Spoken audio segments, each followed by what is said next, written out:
Okay, listen up. I gotta get this off my chest. I'm not a writer, so don't expect any fancy words or whatever.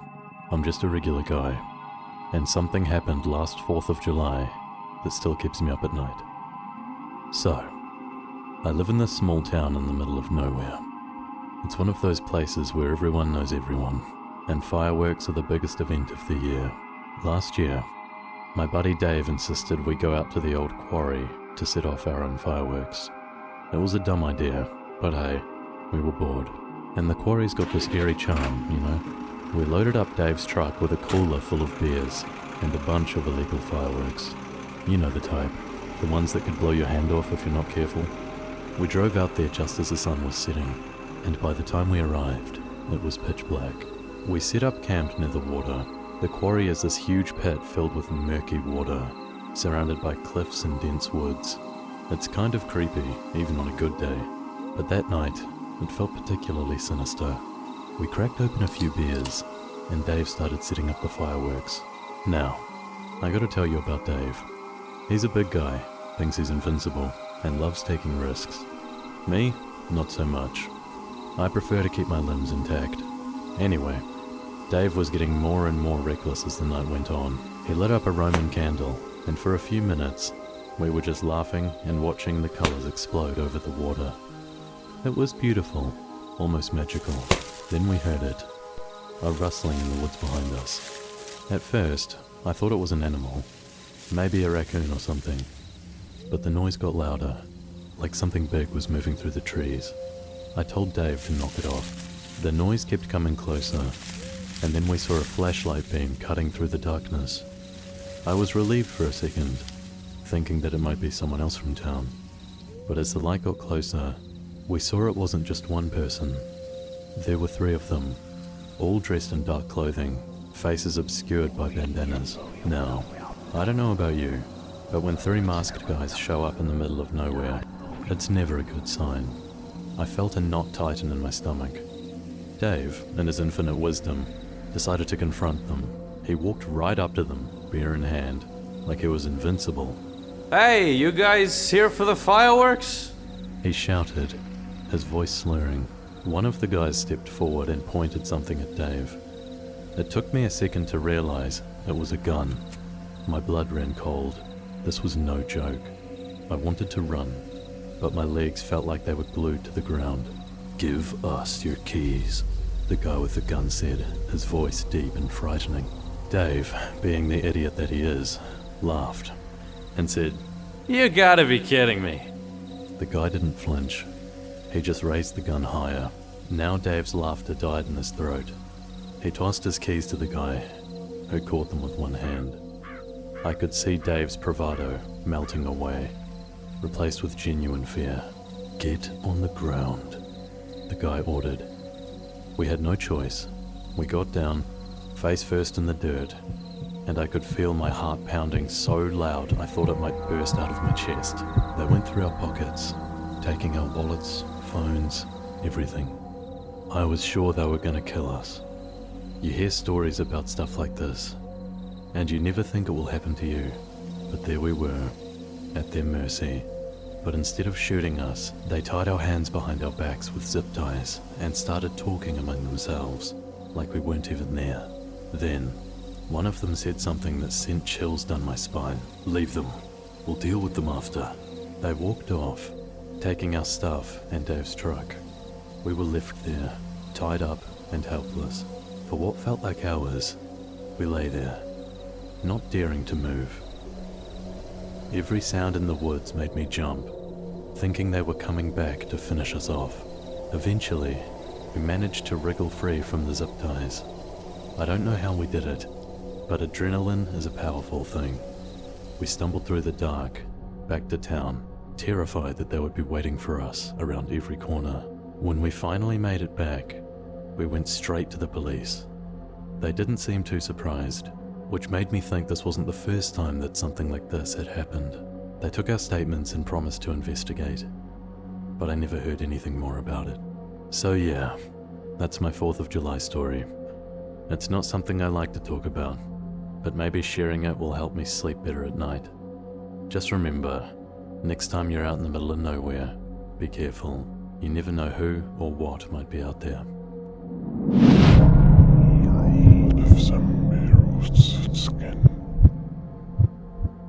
My last 4th of July was wild, and not in a good way. It was me, my best buds Ethan, Jake, and Jason, chilling at Ethan's place. His parents were out of town, so we thought, why don't we have our own little fireworks show? Ethan got these fireworks from some older dude at school. They were supposed to be legit, like the kind that makes the sky explode with colors. We set up in Ethan's backyard, which is huge and backs onto this huge wooden area. We started off small, with those little poppers and sparklers, just goofing around and having a good time. But then Ethan pulls out this massive firework he called the Destroyer. It was as big as my arm, and Ethan was hyped to set it off. He sets it up on this old picnic table at the edge of the yard. We're all backing up, excited but kind of nervous as well. Ethan lights the fuse, and for a second, everything seems fine. Then, the firework tips over. It's like slow motion.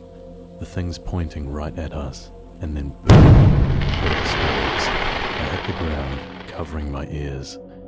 The noise was insane, like a bomb went off. When I looked up, the backyard was chaos. Jake was screaming, holding his hand. Blood was dripping from his fingers, and he was shaking. Jason was on the ground, clutching his leg. Ethan was just staring at the mess, his face white as a sheet. I could feel the heat from where I was lying. I managed to scramble to my feet and grabbed my phone. I dialed 911, my hands shaking like crazy. I could barely talk, just yelling our address and that we needed help. The paramedics and cops showed up fast. They took one look at us and got to work. Jake and Jason got rushed into ambulances. Ethan and I got checked out for burns, but we were mostly just in shock. The cops were cool about it, surprisingly. They asked where we got the fireworks, and Ethan owned up to buying them from some dude. They took the rest of the fireworks and gave us a lecture about safety. In the hospital, it was tense. Jake needed stitches on his hand, and Jason had a nasty burn on his leg. They were lucky it wasn't worse. Ethan and I felt awful, like idiots who almost got a friend seriously hurt. We had to call our parents, of course. Mine flipped out, especially when they saw the hospital bill. I got grounded for weeks, which sucked, but I guess it was better than what could have happened. That night changed things for us. We used to love fireworks, but now they freak us out. Every time I hear one, I'm back in Ethan's backyard, feeling the fear and hearing the screams. It's a reminder of how dumb we were. So, if you're thinking about doing your own fireworks show this year, just be careful. It's not worth risking your life or your friends. Trust me, we learned that the hard way.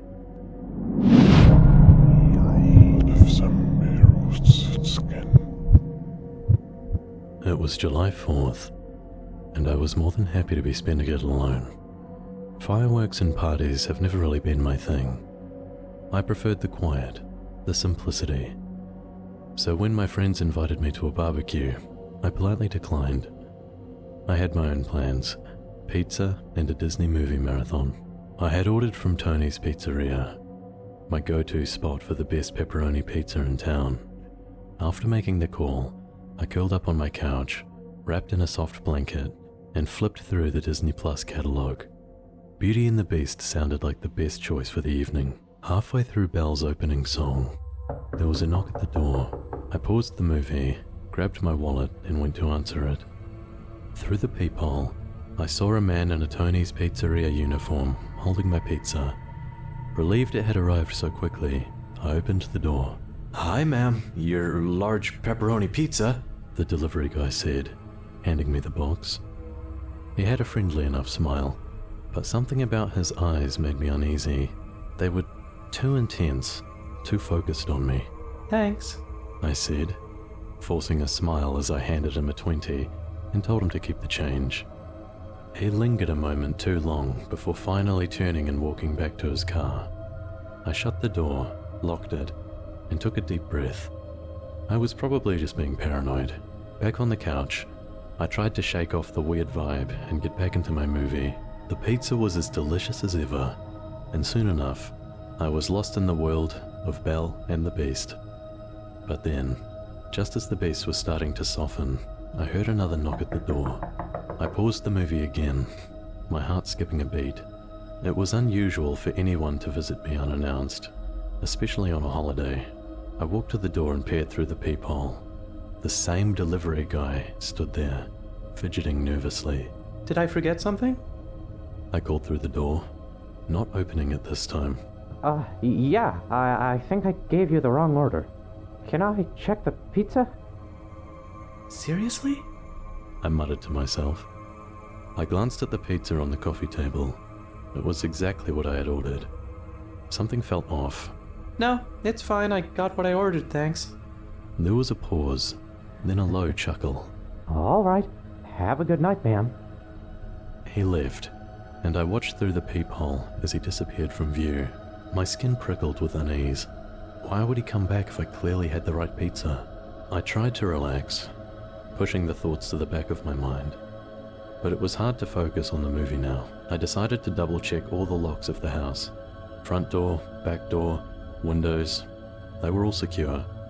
Still, I couldn't shake the feeling that something was wrong. About an hour later, I was finally starting to relax when I heard a soft tapping at one of the windows. My heart leapt into my throat. I muted the TV and listened. There it was again, a faint, rhythmic tapping.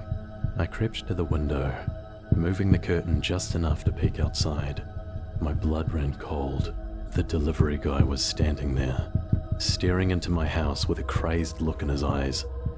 He had his hand pressed against the glass, his fingers drumming softly. Fear paralyzed me for a moment. Then, I grabbed my phone and dialed 911. As I waited for the operator, I watched him. He didn't move, just kept staring, his eyes pouring into mine through the small gap in the curtain. 911, what's your emergency? There is a man outside my house. He delivered my pizza earlier, and now he's at my window. He won't go away. I whispered, my voice shaking. Stay on the line, ma'am. Police are on their way. I stayed on the phone, describing the man and my location. He finally moved, slowly circling the house, trying each window and door. I could hear the rattling as he tested the locks. Panic surged through me. What if he found a way in? Minutes felt like hours. I could hear the distant sound of sirens, but he seemed oblivious. He was at the back door now, jiggling the handle. Suddenly, there was a loud crash as he threw himself against it. I screamed, backing away. Stay calm, ma'am. Officers are almost there. The operator assured me. The sirens grew louder, and I could see the flashing lights approaching. The man must have heard them too, because he abruptly stopped his assault on the door and bolted into the darkness. The police arrived moments later. I watched through the living room window as the man tried to scale the fence in my backyard. One officer tackled him to the ground with brutal force, and the others quickly surrounded him. He struggled, shouting obscenities and trying to break free, but the officers were relentless. They pinned him down, cuffing his hands behind his back. I could see the delivery guy's face contort with pain and anger as the officers roughly dragged him to his feet. One of them gave him a shove, making him stumble. They weren't being gentle, and I could hear him yelp in pain. They forced him into the back of a police car, slamming the door shut. An officer knocked on my door a few minutes later, and I opened it cautiously. "Ma'am, are you alright?" he asked, his face kind but serious. Yes, thank you. I was really scared. I admitted, my voice trembling. "We've got him in custody. He won't be bothering you again," he assured me. "Do you have anybody you can stay with tonight? It might be a good idea." I nodded. Yes, my friend Hannah. She's coming to get me. "Good. We'll patrol the area for the rest of the night. If you need anything, don't hesitate to call." Thank you. I said again, feeling a wave of relief. Hannah arrived soon after, and we gathered my things quickly. I didn't want to spend another second in that house alone. As we drove away, I looked back at my quiet, seemingly safe home. The glow of the distant fireworks illuminated the night sky, but all I felt was a lingering sense of dread. The holiday was meant to be a time of celebration and freedom, but for me, it had turned into a night of terror that I'd never forget. Hannah's place was a sanctuary, and I finally felt safe, but as I lay in her guest room, I couldn't help but wonder if he would have succeeded in breaking in if the police hadn't arrived in time. The thought haunted me as I drifted into a restless sleep, the echoes of fireworks mingling with my fear.